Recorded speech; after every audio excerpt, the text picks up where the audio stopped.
Going live on Facebook now. What's up, everyone?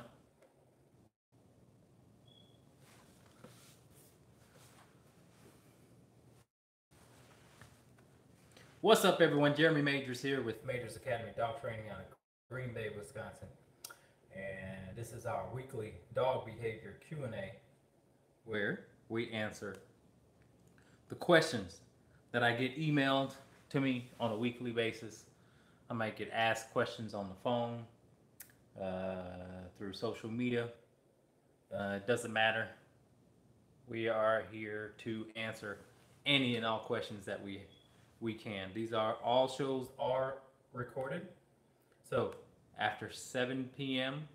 tonight, we are no longer live. That means if you ask me a question, we can't answer live. I'll answer you in text, but it will not be live, so don't expect me to answer your question if after 7 p.m. you type in your question. All right? So feel free to ask as many questions as you like. And remember this, your questions help out a lot of people because it's a rarity that your dog is displaying behavior that other dogs aren't. So don't feel like you're alone. Your question could be helping out a lot of folks. This show has helped out a lot of people, surprisingly. And I even thought about discontinuing it for a while, but because it helps out so many people, we just got to keep it going. All right. So let's have some fun. Let's answer some questions. And let's get it going. Those of you who are live, obviously, I will stop any questions that I am dealing with through other outlets. You guys are the priority. All right, let's get to it. Okay. I have a question. I help a German Shepherd rescue, so we are always taking in all kinds of dogs. Over the years, we've had a few dog bites. What's the best way to stop a dog bite? Oh, Lord. Well, that's a very loaded question. You know, there's a lot of ways to stop dog fights, but I'll just kind of briefly go over it. Well, if there's a dog fight, obviously never go for collars, necks, scruff. Leave that stuff. Hey, go lay down. Go on. Obviously that stuff should be not touched. You don't want to get bit. Okay, your safety definitely matters. So I'd go for the back feet and try to quickly, I know it's pretty tough to do, but try to quickly identify the aggressor in that situation. Sometimes there's a dog that's actually just defending themselves and not wanting the fight.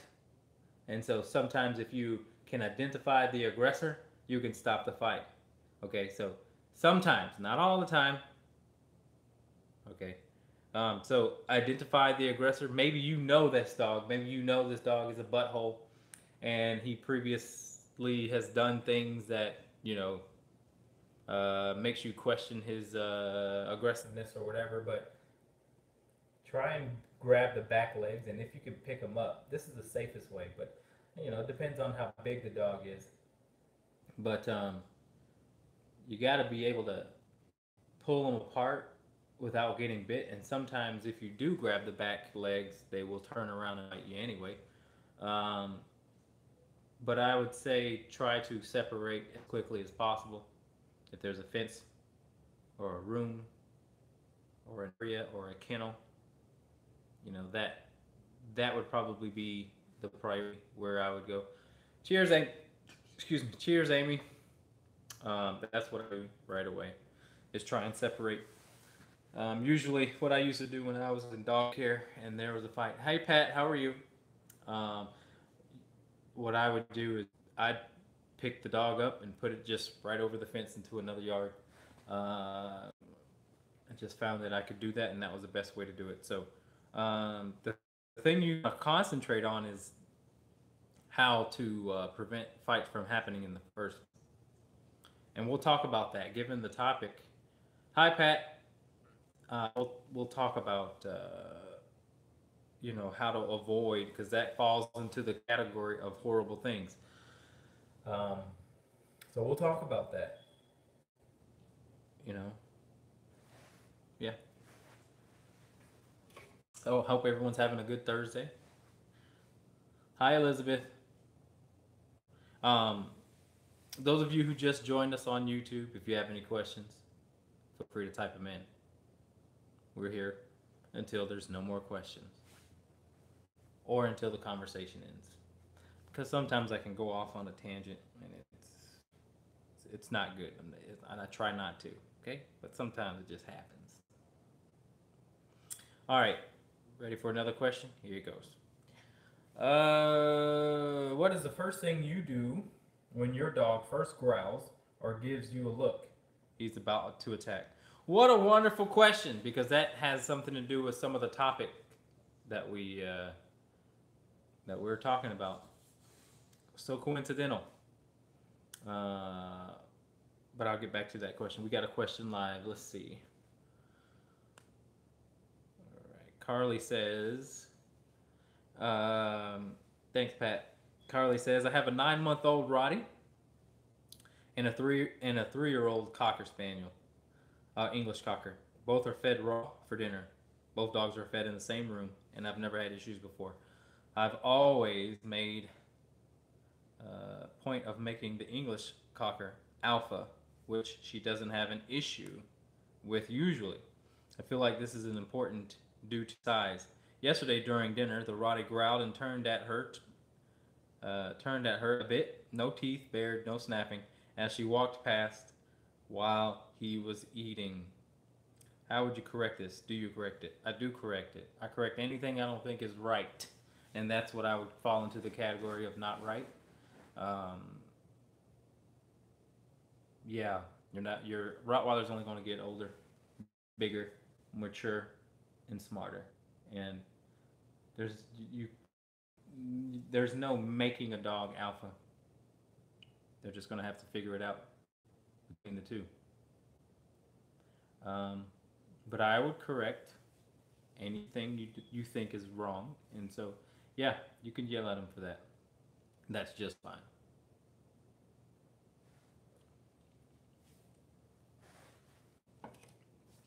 Okay, thanks for your question. Feel free to ask another one. Seriously. Don't be shy. Okay. Let me go back to that question that I was asking or answering before. What's the first thing you do? First thing you should do when your dog first growls or gives you the look that he's about to attack? You have to give him some sort of correction. Point blank, period. Yeah, if you want to avoid getting bit, then you have to address the problem. And again, might as well go right into it. Do you correct growling or not? This is a highly debated, or maybe it once was. I don't know about it anymore, but maybe it still is around the dog training world. Do you correct your dog for growling? Anybody got any answers? What do you think? Tell me what you think. Do you correct a dog for growling? Hey, Brian. Awesome. Great to hear. That's awesome.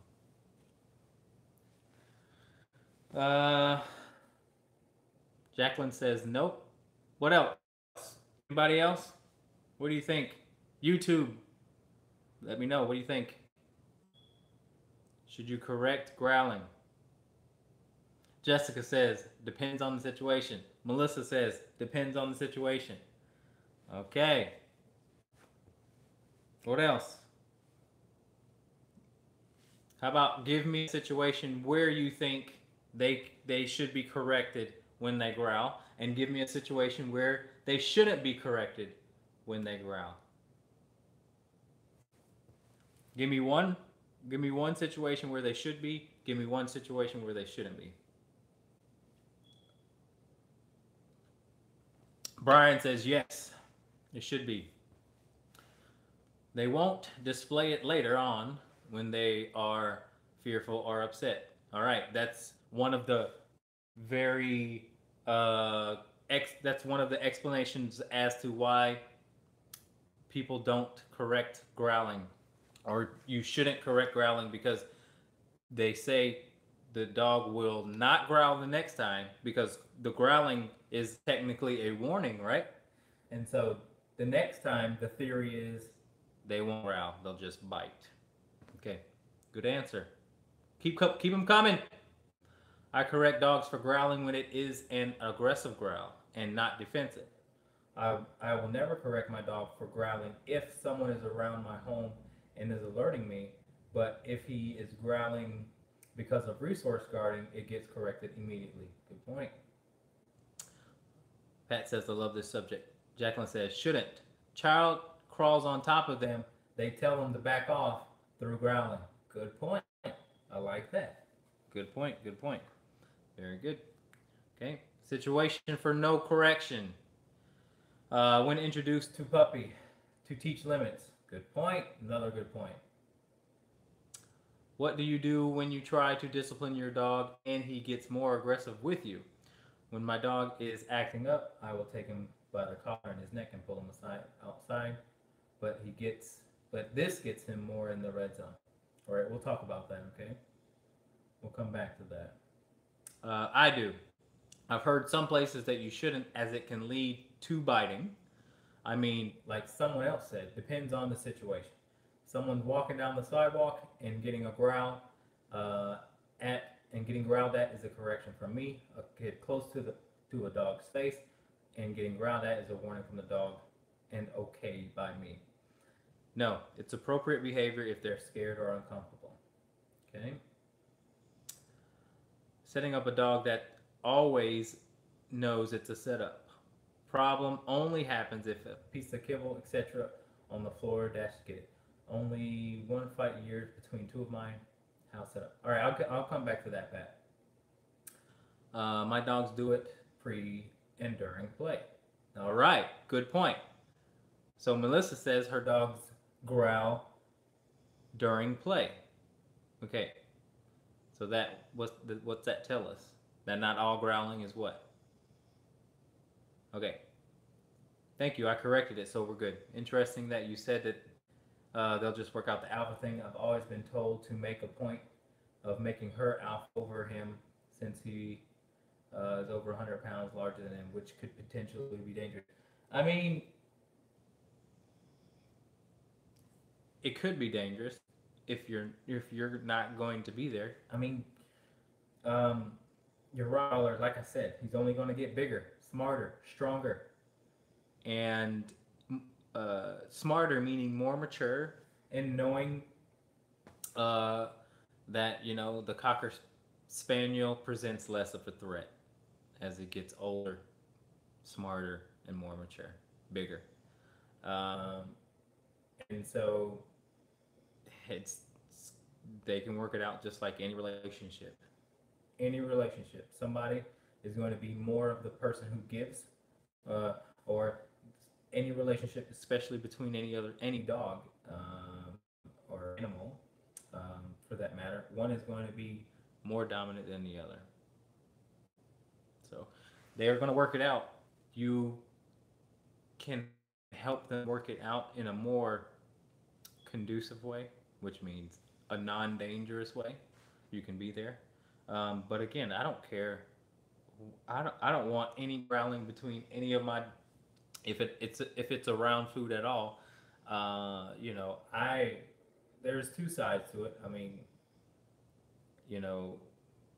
yes, they have to work things out between each other, but at the same time, they can't hurt each other.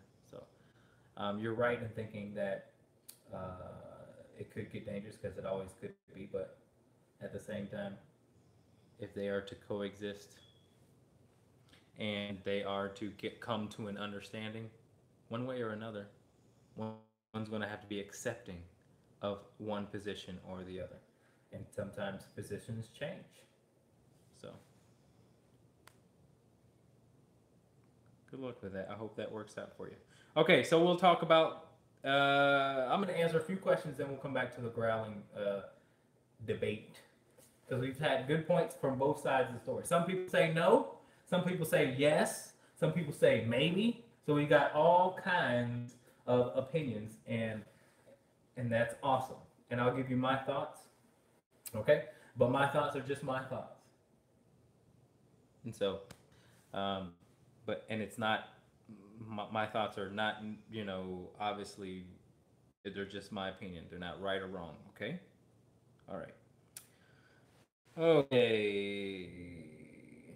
Well, let's just go right into it. I don't care. We'll talk about growling. So growling, in my opinion, solely depends on the individual, right? You can always, when it comes to dogs, you can always generalize certain behavior, but that's not the entire.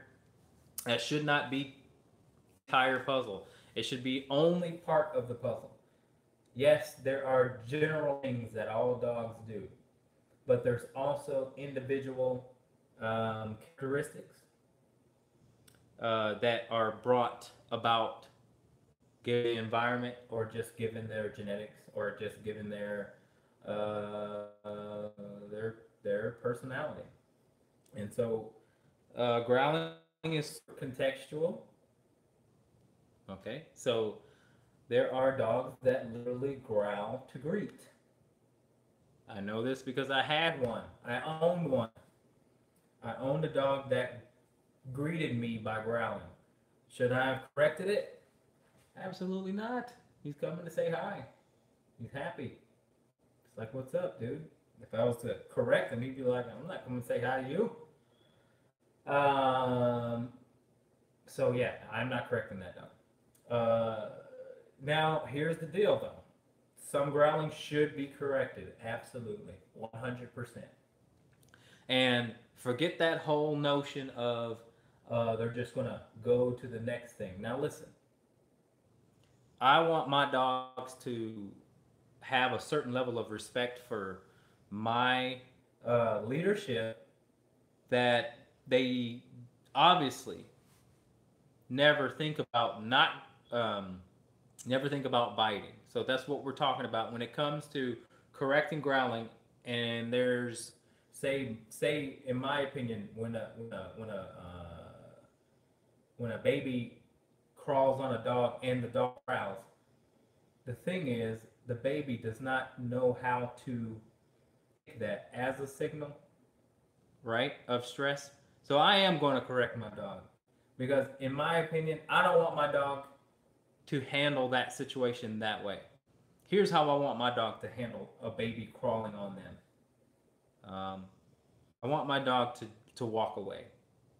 Okay, so I am going to put pressure on my dog when they growl if my baby were to crawl on them, on the dog. Now, if it's a puppy, it's a different thing. Puppies know what growling means. Babies don't.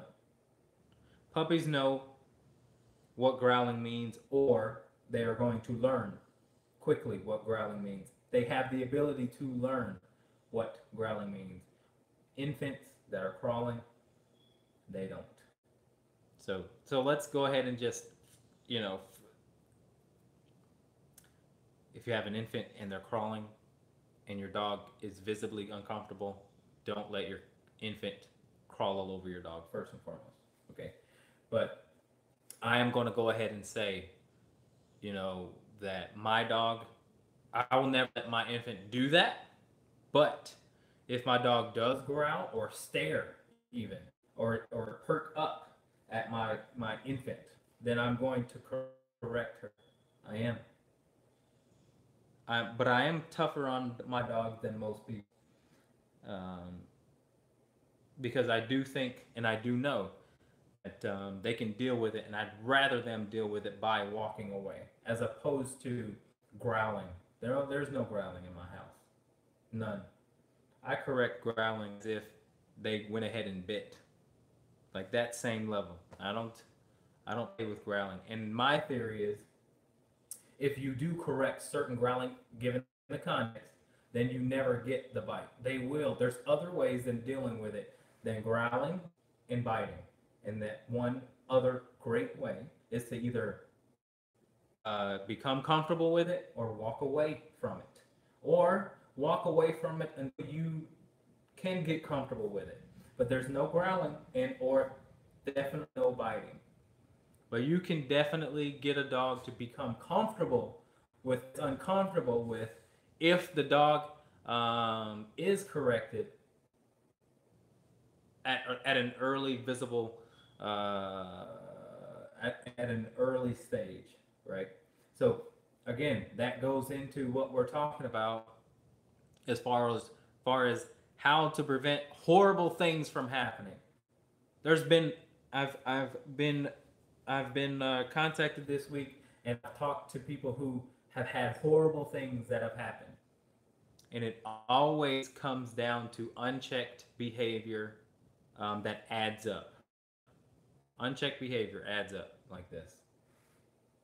Things that we let go, either because we're not wanting to deal with it, feeling guilty of dealing with it, or caught up in bliss and our happiness and allowing our dogs to do whatever they want. But those things add up. And for the dog, they're just kind of going to go with the flow of what they're allowed to get away with. And one of those things is biting. They will take advantage. All right? So my sort of philosophy is again, to stop the horrible things from happening, you have to really be proactive on the early things. Let's just, for argument's sake or whatever conversation's sake, let's just go ahead and say jumping. Okay, I can guarantee you that most dogs, if you've at least established the boundary that there can be no jumping, for the most part, those dogs are not going to be the one who it's okay to then bite you, because you have a certain level of respect at that point with jumping. Jumping is totally disrespectful. It really is the dog saying, I can make you uncomfortable. There's no thinking in my mind of how this affects you.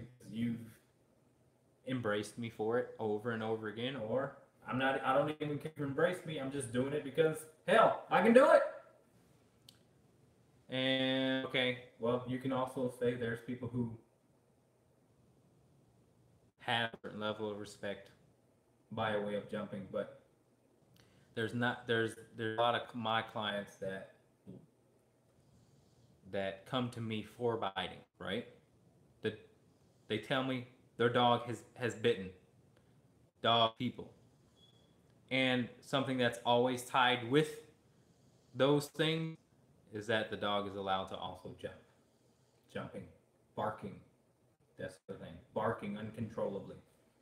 Let's go ahead and say this. You stop the dog from barking uncontrollably, jumping uncontrollably, you may not get bit.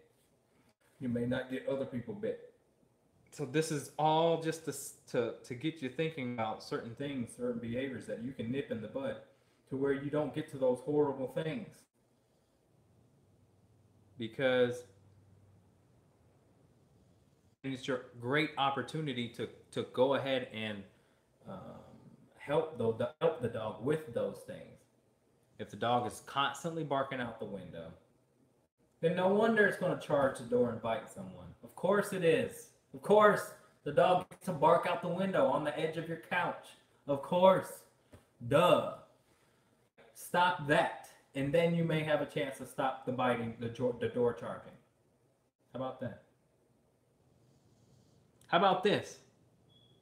When you tie your dog up in the front yard and it's constantly barking at bikers, cars, walkers, and stuff like that, But yet you wait until the dog bites the hell out of the mailman to call me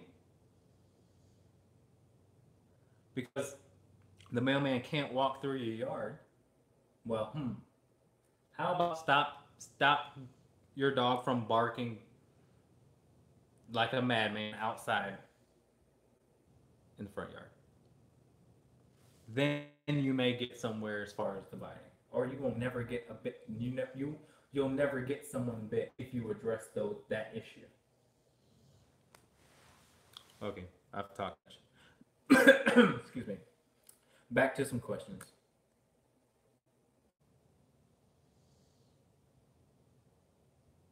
Don't let horrible things happen. Bad. Okay. Whoa, got a lot coming in here. Holy smokes. All right. Okay. All right. Setting up the dog that knows it's a setup. Setting up a dog that always knows it's a setup probably only happens if a piece of kibble, etc., falls on the floor. Mad dash to get it. Only one years ago between two of mine. How set up? I don't know what you mean. What do you mean by that? What do you want to happen? Do you want your dogs not to fight? What are you trying to set up exactly? Help here. My dogs do it pre and during play.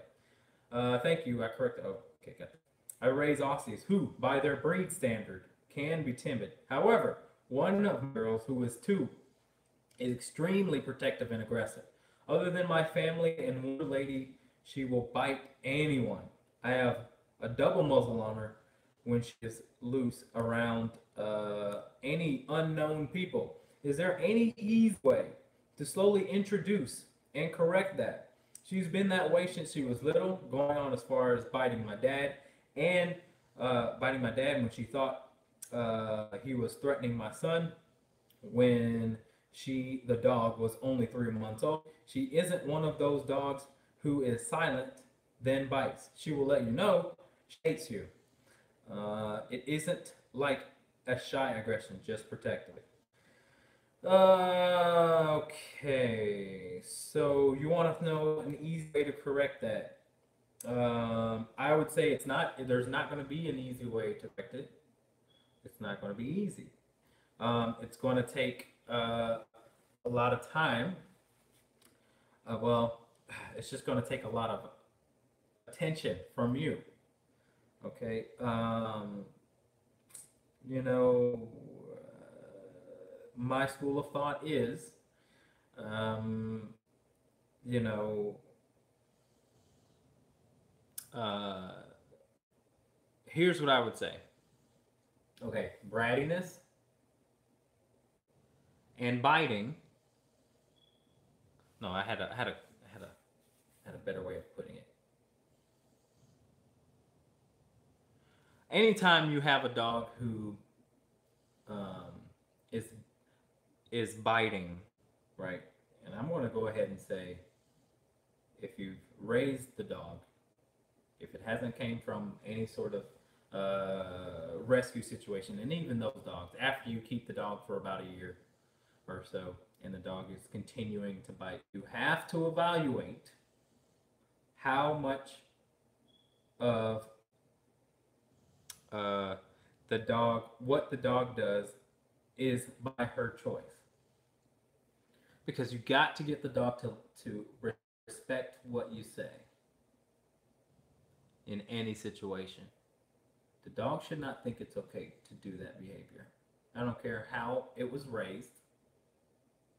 I don't know why breeders are breeding dogs fearful. That's terrible, in my opinion. Because the dog can grow up hurting someone and then losing their life. Okay, so back to your question. You got to figure out how you can get the dog to listen to you to the point it needs to listen to you. Because my dogs, I have a female dog who would barge the door and bite whoever the hell come through the door if I allowed it to happen. So she takes a different level of control given her temperament, her whatever it is. But I have to have certain rules for her given that dog's temperament. And as a result of me taking control, the dog is more accepting of what I want it to accept. No problem being protective. I have no problem with that. I think it's very valuable. If you have a dog who is protective, it's just priceless. Your family, to protect your family, it's priceless. Okay, but you got to be able to take control of that protective dog when necessary, or they can make your life hell. Can't have people over. Always stressed out. And here's the other thing, and I tell a lot of people. You don't always have to have the dog out. Why does the dog have to be included in every goddamn thing? Put the dog up. Put him up for an hour or two. Put the dog up. It doesn't have to be out. It doesn't have to be included in every single activity that you do. Oh, but it's part of the family. Yeah, it can still be part of the family an hour after. Still a part of the family. Won't hate you for it. Actually, might thank you for it. At the end of the day, no one gets bit. And, you know, the dog, yeah. Enough about that. I hope that helps. Take control of your dog. You should be able to say if the dog can bite someone or not. Okay, I mean, don't let your dog bite someone that you invite in your house. Okay, hey Jeremy, we've made huge strides using the place command for Ace and Biggie. We purchased the device you had the air horn thingy at our last session, and it works really well for redirecting Ace, especially on walks. When Biggie hears it, he loses his mind, just like he did with you, barking, charging, etc. I make him go to his bed when this behavior starts. Should we be doing anything else to correct this? I don't think you should be doing anything if what you're doing works. If what you're doing is getting the response that you want, which is him going to his bed, then I don't think you should be doing anything else. I do think that you just have to stick with what you're doing, and then the need to correct it will become less and less. So as long as the dog is listening, everything else falls after that. Everything else melts after that. And all the need to do whatever else starts to dissipate. Okay. Thank you for your question. I'm glad to hear you guys are still doing well. Thank you. All right. My dog has never growled at a human except one, a man who approached me on the sidewalk. She is so loving with everyone except this one guy. And I trust her instincts and her senses, for example, to tell me when there are a possible dangerous situation that I may not be aware of.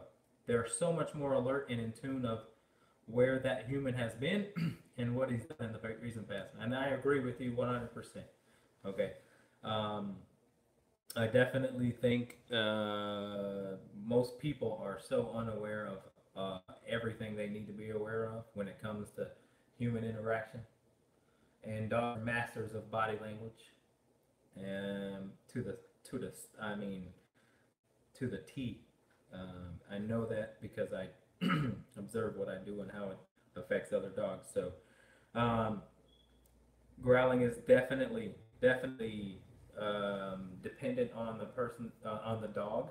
You know your dog intimately. I'm not going to tell you how and when to correct your growling. If I get to know your dog, though, I can give you a better definition of, or a better, I can determine when you should or not. But I don't know your dog, and that just goes for every dog. Once I get to know the dog, then I get to know their personality and why they do the things that they do. And so, on one hand, dogs are very not complex. Um, but on the other hand, they can be very sold to their individual, personalities. So awesome. When my 3-year old gets on my dogs, I correct both. My son's old enough now to know better. There you go. What's up, Lise? How are you? Is the parents who don't notice it. It's the parents who don't notice it and who allow the child to follow the dog and keep bothering the dog. 100%. Do you use any verbal command to teach them to walk away? Yes, I say go away. Go on. That's probably the most thing. The thing that I say the most is go on somewhere. Just shoot.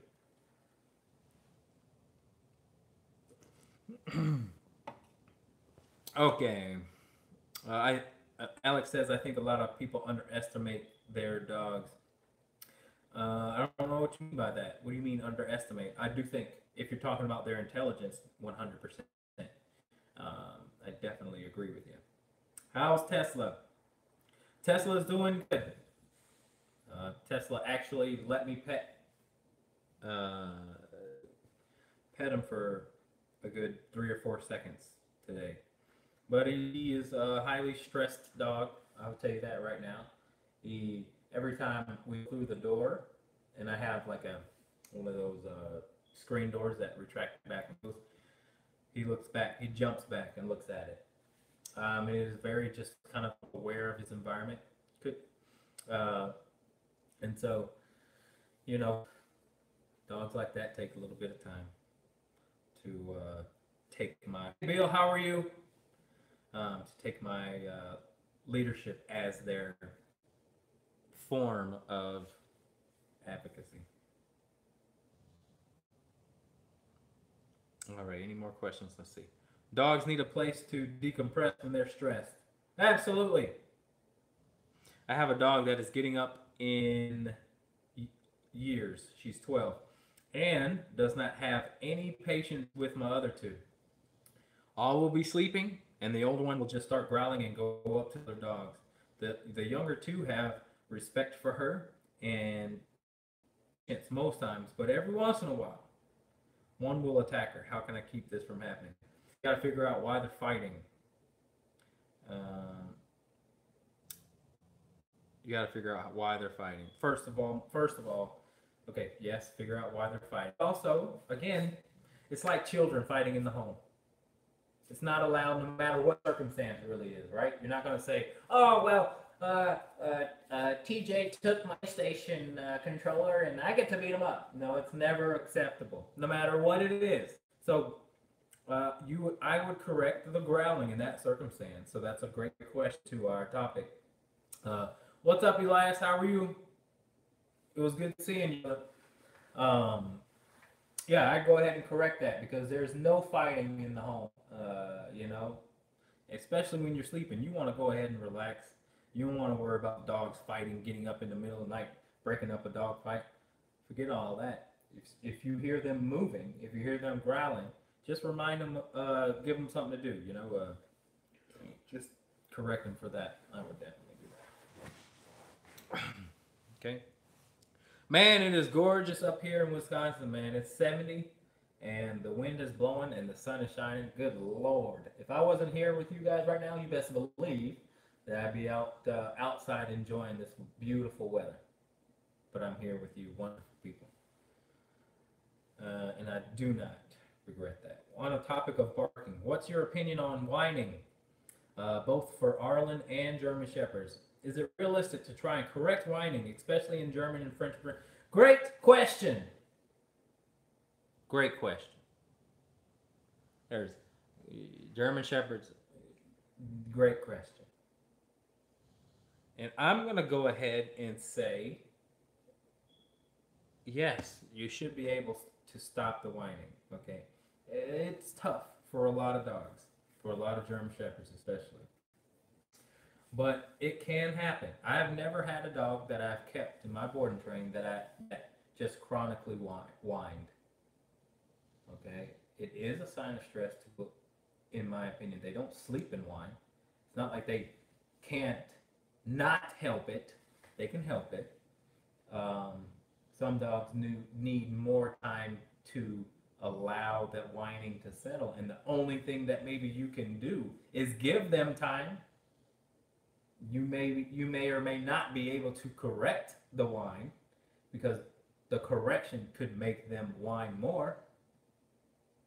But some dogs need a lot of ooh, ooh. Some dogs need a lot of indifference. Let's call it indifference duration work. Let's just call it that. Which means a lot of patience. I mean, whew, it's getting me. Like, there's some dogs that they just need a lot of time to work out their own brain because they're so fighting themselves, you know. They're really fighting themselves. I'll give you an example with my dog. My dog, when she first came to me, she hated the windshield wipers. Like, oh my God. She was just trying to go after the damn windshield wiper. And it got to the point where she would just sit in that seat and you could just see her just like this. You know, she'd be listening to me, but she'd just be like, wipers, God damn it. And then she'd get to the point where she'd lay down and still kind of be like, you know, it's like, she'd swear those damn windshield wipers trying to kill us or something. But now maybe I'll get an eye. Maybe she'll be like, maybe she'll eye it up a little bit, you know. But she's getting to the point where she completely ignores the windshield wipers. So some dogs again just have real hard time not wanting to control what seems to be an out of control situation. And whining is a result of that, right? Shepherds are what? They're a controlling breed. I mean, they're bred to protect, to be assertive, to herd, and it's natural for them to want to be assertive. So,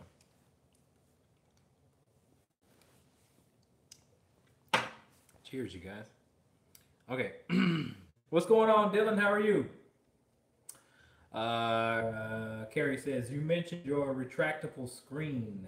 Does it work well? Franny has been great, really listening and behaving, but out of nowhere tonight, she went right through the patios. Well, I don't mean retractables. I'm just talking about a screen door that opens like this and shuts. It's retractable because you don't have to shut it, right? It has that little pump thing that brings it back. That's what I meant. Does it work well? I don't know. I'm fostering a Great Dane that just ran through my screen door. So, freaking Great Dane, man. He's all 130 pounds and he just went. And I go up. There goes that door. Had no chance. So, do dog to dog fence aggression, fence charging approach.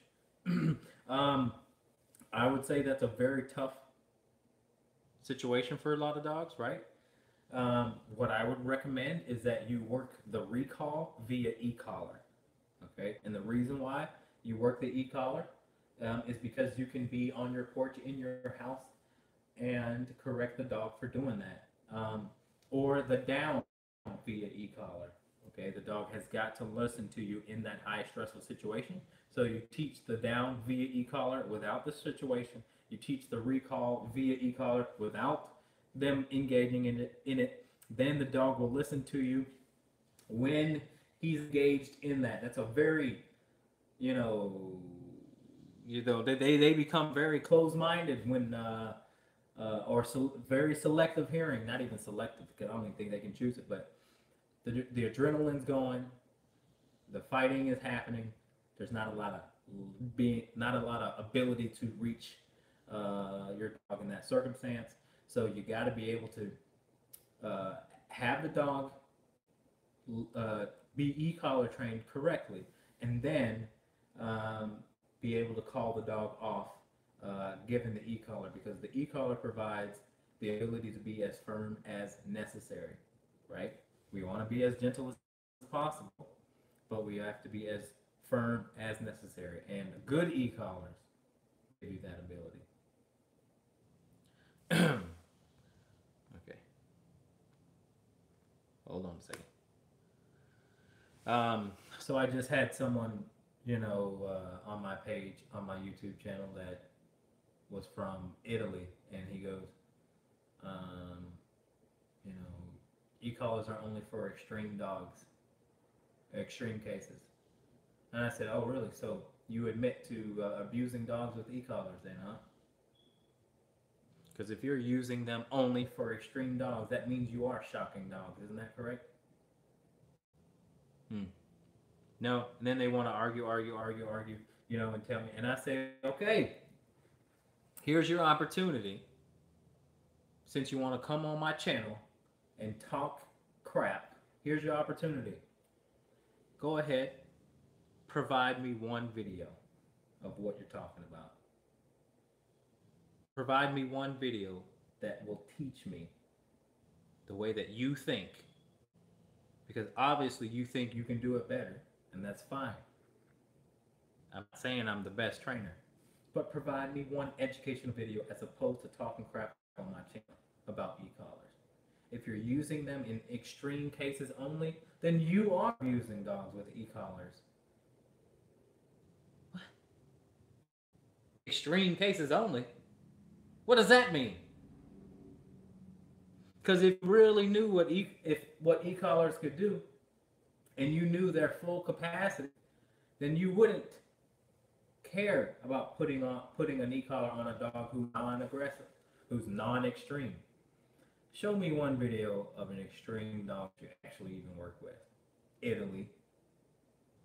I said this. I told them, I said, I feel sorry for dogs in Italy. The fact that I told them I put them on every dog I train, aggressive or not. About that. Come on my channel talking crap. Cheers.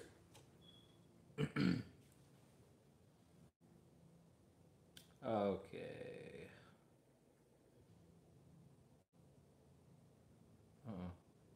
Where's that? Oh, okay, got it. All right. My Aussie taught himself to open the door. Aussies are crazy. They open it on the way in. Can't figure out how to open it on the way out. Oh, wow. Oh, you meant going through by like opening it, not just actually going through. See, I'm talking about my dog went through it, and he took the door with him. All right, we have a new pup, Cosmo. We went away for an afternoon, and when I got home, he's out of the metal crate. I'm 90% sure my dog opened it. Suggestions. All right. I think you'll have much success if you correct the behavior of the dog in the crate while you're there. And I mean that by saying, okay, I have tons of dogs that come through the kennel, right? And they're only here for 3 weeks. I don't have dogs that break into the kennel only because whenever we're done with the walk or whenever we're done with our training, I put them in the crate and I sit on the couch and just chill with them. And I correct any behavior that would lead to breaking out.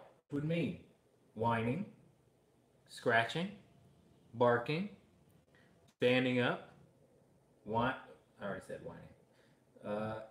Anything other than laying down, the dog, or sitting down, or drinking water, or eating their food, the dog should not be able to do. Anything else. Okay, but you have to spend time with the dog while you're home, and him being in the crate, so that you can correct that behavior, so that he can learn to be calm in the crate, and that he can learn that his attempts to get out, to manipulate the situation. Just doesn't work. I would start feeding your dog in the crate or giving him some nap time in the crate. There's your opportunity to correct his behavior while in the crate. And you have a much better chance. I'm not saying it'll solve all, though, okay? You have a much better chance in getting the dog to be calm in the crate when you're gone. All right. Thank you for your question. Okay, let's see, what else? We haven't, nope, already answered that one.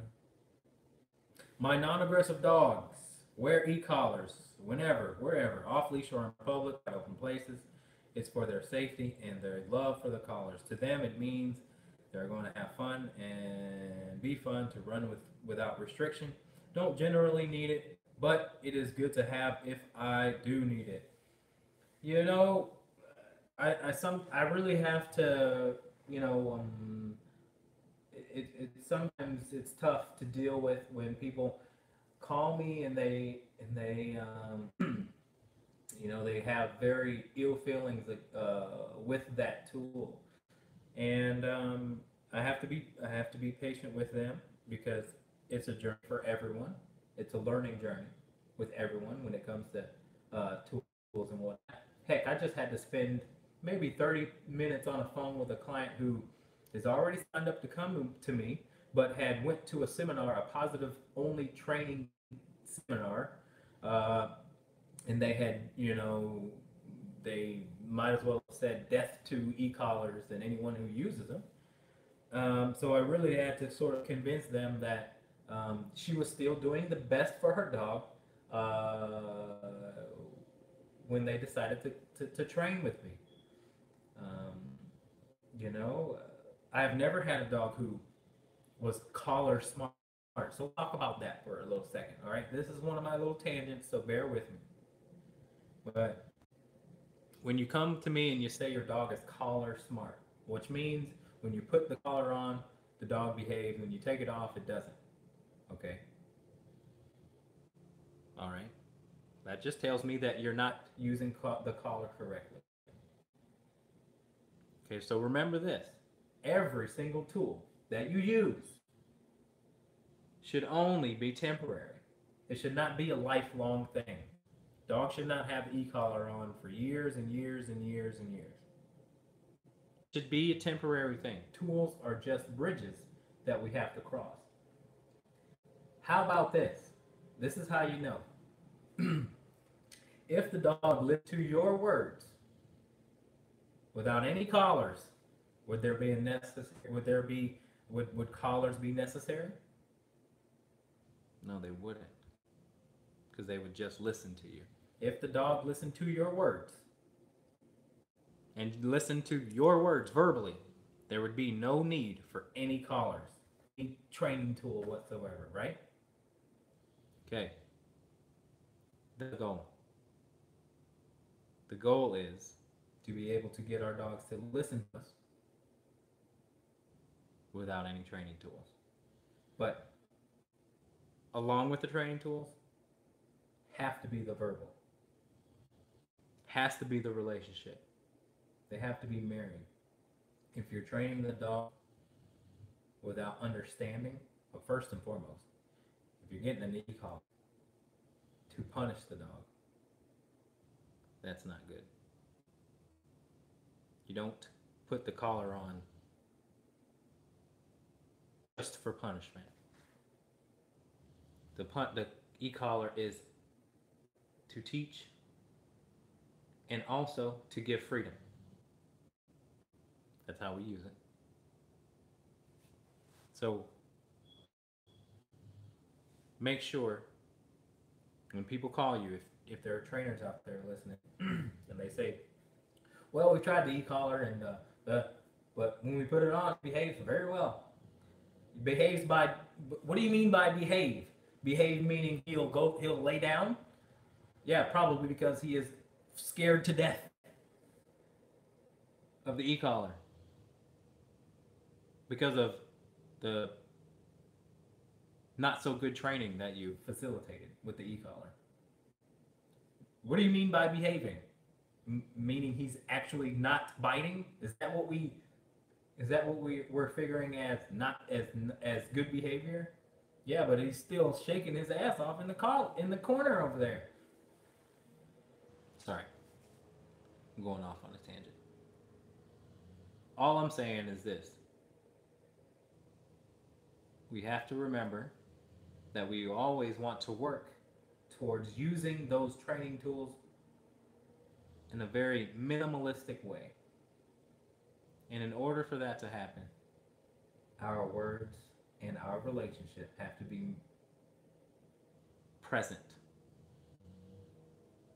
incongruent, or parallel with the corrections. That's how you get a dog that's not going to be collar shy. Because he's listening to you, not the collar. He's listening to you. Okay? Can't stress that enough. 100% agree. Dogs should never be scared of the tools if they are doing it wrong. Mm-hmm, mm-hmm, mm-hmm. Okay. Hey Jeremy, great to be here. Glad to have you here.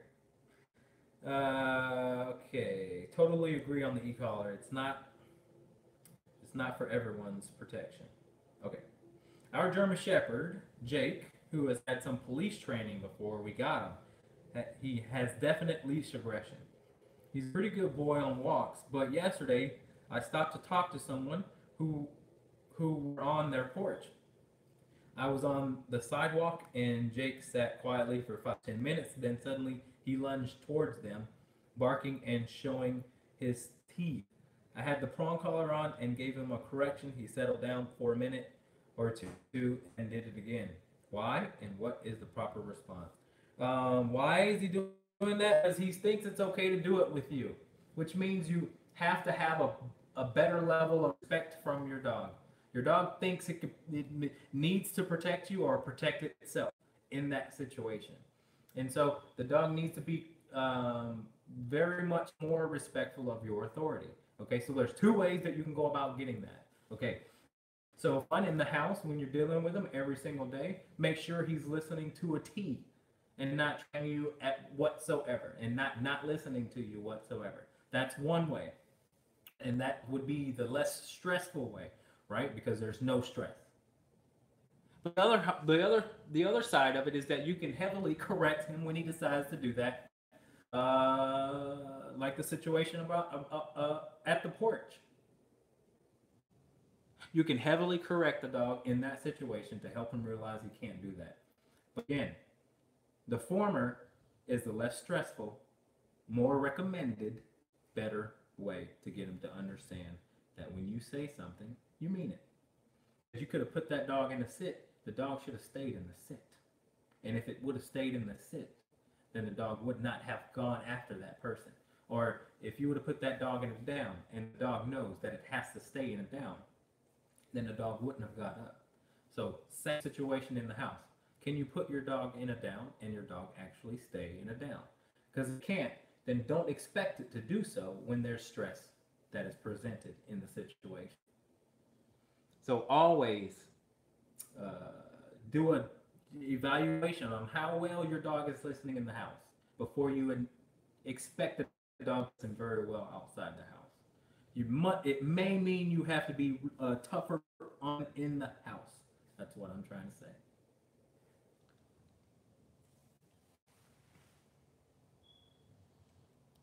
All right, we have a German Shepherd boxer mix. We've been having some problems with him whining. We currently live on the third floor of an apartment complex. We can hear him on the base level and on the other side of the building. He only whines when he hears our truck coming into the complex. How do we get him to stop? Okay, this is how you get him to stop.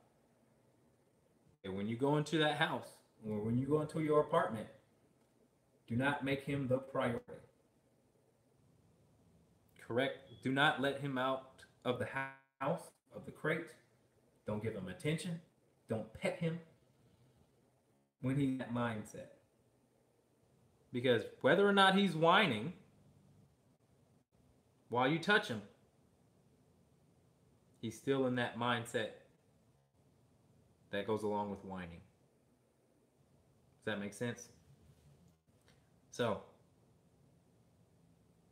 dealing with a little bit of separation anxiety, right? Okay, so how to combat that? You walk in the house, don't make them the priority. Do your thing. Make him be quiet. Wait until he's quiet. Make him be quiet or wait until he's quiet, or both. But let him start to think that when I'm quiet, I get what I want, not when I'm whining. And that goes also with anything else. Don't let his pushiness in any way get him what he wants. Don't let his pushiness get him what he wants in any other thing, in every other thing.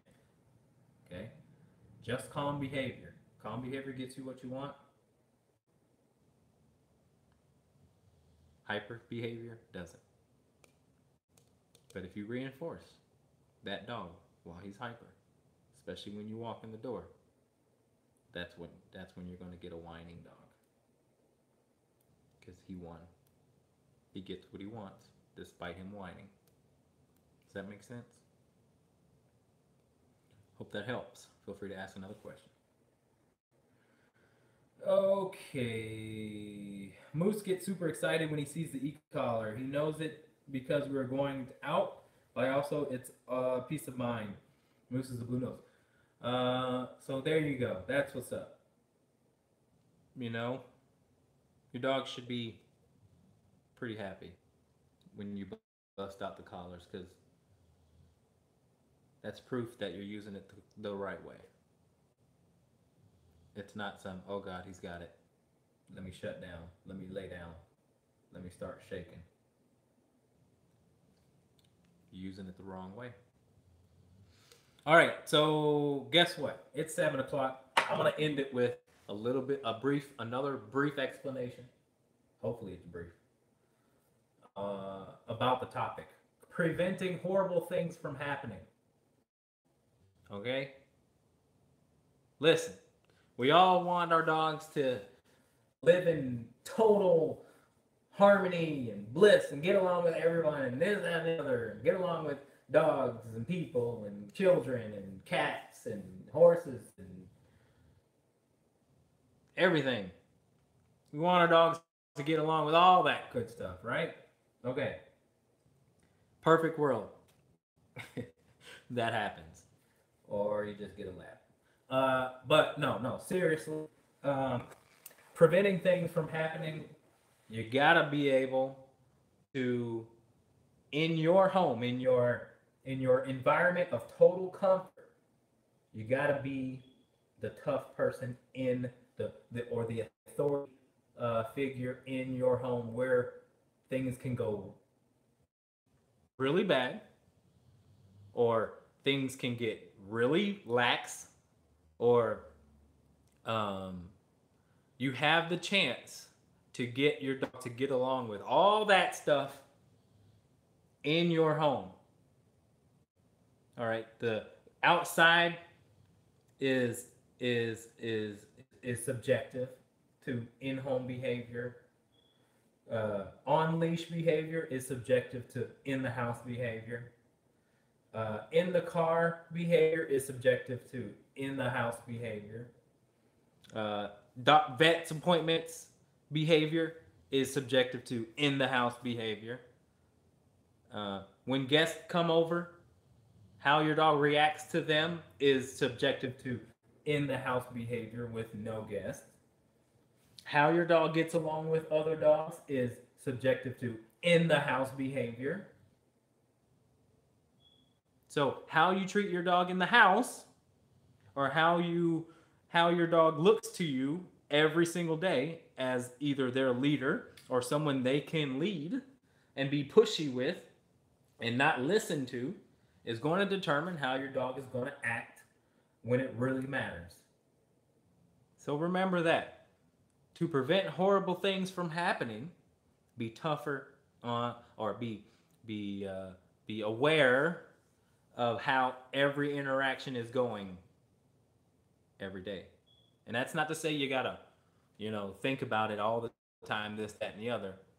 But how many times do you allow your dog to not listen to you? How many times? 9 out of 10? Oh, really? 9 out of 10? Yeah, your dog's gonna bite somebody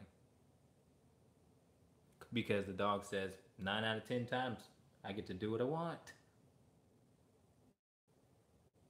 So make sure you guys are just aware if your dog is giving you the middle finger more often than not, because true reliability requires the dog to give you that middle finger, and then it's up to you on how you respond to the middle finger. Yes, there is going to be, depending on the weather, there is going to be a pack walk. I will put out the post tomorrow. Okay, I did send out an email, so be up for that. Listen to that. I didn't check the weather. I checked the weather yesterday, and they said it may thunderstorm, but we'll see. We'll see how it goes. Anyway, all right, you guys, I'm getting out of here. It's 7 o'clock on the dot. It's time for Greg Street to rock.